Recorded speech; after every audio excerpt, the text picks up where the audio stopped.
Un ouvrier du bâtiment plante le dernier clou dans le mur de la pièce dont il s'occupe. Il se lève et admire son travail. Ce sera un magnifique hôtel, un véritable honneur, non seulement pour lui, mais aussi pour le pays tout entier. Et il est fier d'avoir joué un petit rôle dans sa construction. Il range ses outils, il a encore énormément de pain sur la planche. C'est un immense bâtiment qui pourra accueillir des milliers de personnes. C'est une merveille de modernité. Au moment où il finit de ranger ses outils, il remarque quelque chose. Derrière le chambranle, toujours sans porte, il voit quelqu'un passer dans le couloir. En temps normal, il n'y aurait prêté aucune attention. Il y a beaucoup d'autres personnes qui travaillent à cet étage de l'hôtel. Mais cette femme a quelque chose de particulier. Il ne sait qu'en penser. Non, impossible. Il sort son portefeuille et l'ouvre. À l'intérieur, il y a une vieille photo de lui plus jeune.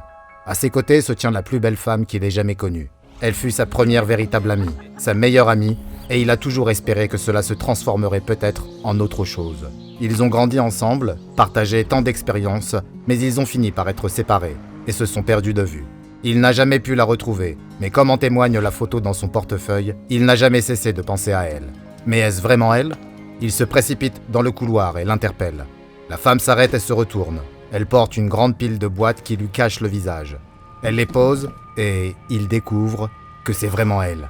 Ils courent l'un vers l'autre en riant comme des enfants, comme avant, et se prennent dans les bras au milieu du couloir. Il n'arrive pas à y croire. Ça fait si longtemps. Il pensait ne jamais la revoir. Ça fait combien de temps ? Trop longtemps, lui dit-elle. Il n'arrive pas à croire qu'elle ait si peu changé. Le temps n'a pas eu d'effet sur elle. Elle est aussi belle et charmante que le dernier jour où il l'a vue. Il lui demande où elle était passée, ce qu'elle a fait, si elle est mariée. Elle lui répond que non, et que depuis qu'ils se sont perdus de vue, elle a attendu le jour où elle le croiserait par hasard dans la rue. Elle n'a jamais pensé qu'un jour, tous deux travailleraient au même endroit et au même moment. L'ouvrier du bâtiment n'en revient pas non plus. Au même moment, tous deux se posent des questions, mais s'arrêtent et rient avant de se remettre à parler en même temps. Il lui dit « Toi d'abord ». Elle lui répond en riant « Non, toi d'abord ». Puis ils sont interrompus par un coup de sifflet. Le travail est terminé pour la journée. C'est le signal pour plier bagages et rentrer à la maison. L'ouvrier lui demande de patienter, qu'il doit juste aller chercher ses outils et qu'ils pourront ensuite descendre tous les deux. Mais au moment où il se tourne pour partir, elle lui saisit la main. « Attends !» lui dit-elle. Il s'arrête et se retourne vers elle. « Tout va bien ?» lui dit-il. « Je reviens tout de suite. » Mais elle ne semble pas vouloir lui lâcher la main. « S'il te plaît, pas encore !» lui dit-elle. « Je veux juste que tu restes avec moi. » Il regarde sa main. Elle le serre si fort que ça commence à lui faire un peu mal. « Vraiment, j'en ai pour 1 seconde, lui dit-il. Puis nous pourrons aller quelque part et rattraper le temps perdu. » Mais elle ne lâche toujours pas sa main. « J'ai besoin de toi, lui dit-elle. Elle s'approche de lui et serre son corps contre le sien. Elle ferme les yeux et ouvre la bouche, et il fait de même. « J'ai toujours eu besoin de toi, dit-elle, alors qu'ils sont sur le point de s'embrasser. J'ai besoin de toi pour toujours. » L'ouvrier du bâtiment se met à hurler lorsque de petites tentacules sortent du corps de la femme et s'enfoncent dans sa chair. Il ouvre les yeux et voit la fille qu'il a connue se transformer en une masse fibreuse. Un long appendice ressemblant à un tentacule s'enroule autour de ses jambes avant de remonter et d'envelopper son corps. Il ne peut plus bouger. Un autre tentacule s'enroule autour de sa tête, étouffant ainsi ses cris avant de lui arracher la tête. La Corée du Nord est un pays mystérieux dont le gouvernement, la culture et la vie quotidienne sont un casse-tête pour de nombreux étrangers. Mais ce pays renferme un autre secret. Un secret que même la fondation SCP cherche désespérément à percer. Un secret connu sous le nom de SCP-031. Le SCP-031 est un énorme organisme dont le poids est estimé à plus de 7500 kg, qui se trouve actuellement dans un endroit très surprenant, l'hôtel Ryugyong, situé à Pyongyang, la capitale de la République populaire démocratique de Corée. La créature géante vit dans les conduits et les locaux de maintenance de l'hôtel, dont elle a envahi les 105 étages. Chacun de ces innombrables tentacules se termine par une excroissance en forme de gousse, appelée sporocarpe, qui mesure environ 2 mètres de haut et qui est recouverte de nombreux cils. Des personnes ont rapporté que lorsqu'elles étaient en présence de ces sporocarpes, elles ne les voyaient pas comme la masse de matière organique qu'elles sont réellement. Elles les percevaient plutôt comme des personnes qu'elles ont connues dans le passé et auxquelles elles étaient souvent très attachées. Lorsqu'il prend cette forme, le sporocarpe essaie de persuader la personne de rester avec lui pendant un certain temps. Le sporocarpe tente alors d'entrer en contact physique avec le sujet, et s'il y parvient, ces structures en forme de cils se mettent à injecter des sucs digestifs directement dans le sujet, Ceci est le commencement d'un processus qui fera que la chair du sujet sera décomposée avant d'être absorbée par le SCP-031. Malheureusement pour la victime, cet épouvantable processus ne la tue pas. En effet, pendant qu'elle est en train de se décomposer, un flagelle, un appendice ressemblant à un tentacule, sort du sporocarpe et s'enroule autour de la tête du sujet. Ce flagelle possède ses propres petits tentacules, lesquels pénètrent dans la boîte crânienne et se substituent au vaisseau sanguin du cerveau de la victime. Cela a pour effet de maintenir le cerveau en vie et en état de fonctionnement. La tête est ensuite arrachée du corps et le cerveau est acheminé vers le corps du SCP-031 où il finira par être incorporé à la créature. Les chercheurs de la Fondation estiment que le SCP-031 contient des milliers de ces cerveaux, et selon toute vraisemblance, ils sont encore actifs et conscients. La Fondation a découvert l'existence du SCP-031 en 1948, suite à des rapports de police, en Corée du Nord, à un endroit où de nombreux citoyens s'étaient rassemblés près d'un camp de réfugiés. Les personnes réunies clamaient leur amour pour un dirigeant qu'ils appelaient le bien-aimé. Les gens ont pu être maîtrisés grâce à l'utilisation de tranquillisants à base de gaz et d'amnésiques par la force opérationnelle mobile Psy-7, laquelle a ensuite récupéré une masse que l'on surnommera plus tard SCP-031 et l'a placée dans un site de confinement local. Le SCP-031 ne pesait alors que 75 kg et ressemblait encore vaguement à un être humain. À cette époque, il ne semblait pas non plus capable d'absorber d'autres matières, ni de prendre la forme d'autres personnes. Sa seule caractéristique anormale semblait être sa capacité à inspirer de puissants sentiments d'amour et de dévotion.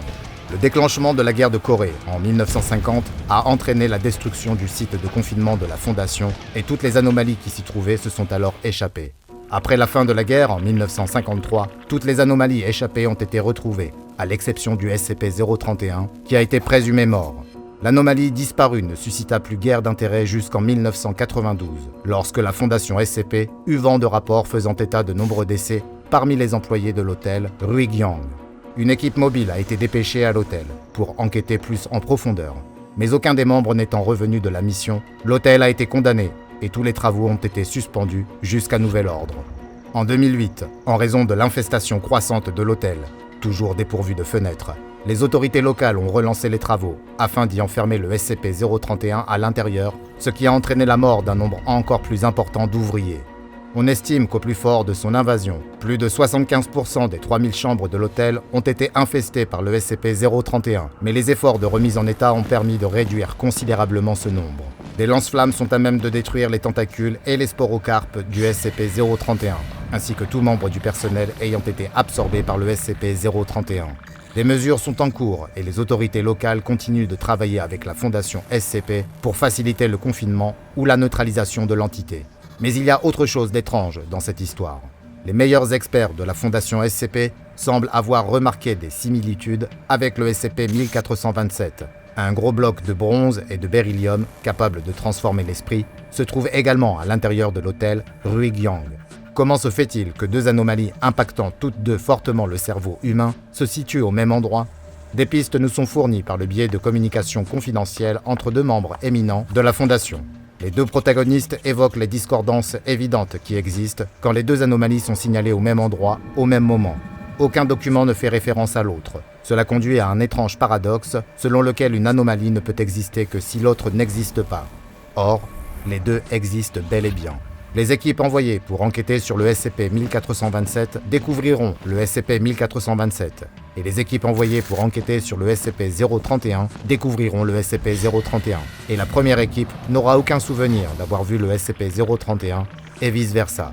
Quand les deux équipes sont envoyées en même temps, elles sont dans l'incapacité de se rencontrer, comme si elles se trouvaient dans des dimensions parallèles, chacune disposant de sa propre version de l'hôtel Ruigyang, hébergeant une version distincte d'une anomalie SCP. Les deux anomalies existent-elles ?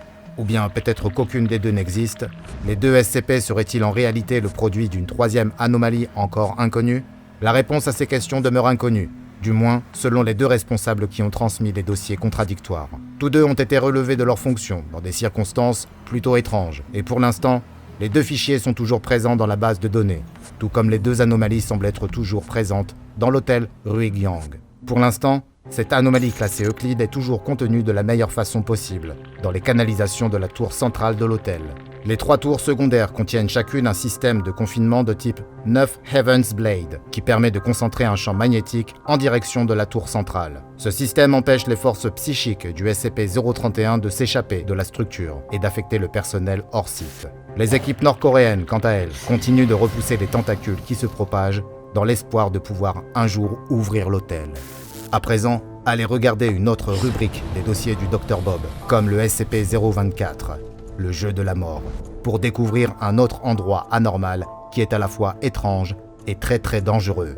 Et n'oubliez pas de vous abonner et d'activer les notifications pour ne pas manquer une seule anomalie, puisque nous poussons toujours plus loin l'exploration des archives classifiées de la Fondation SCP.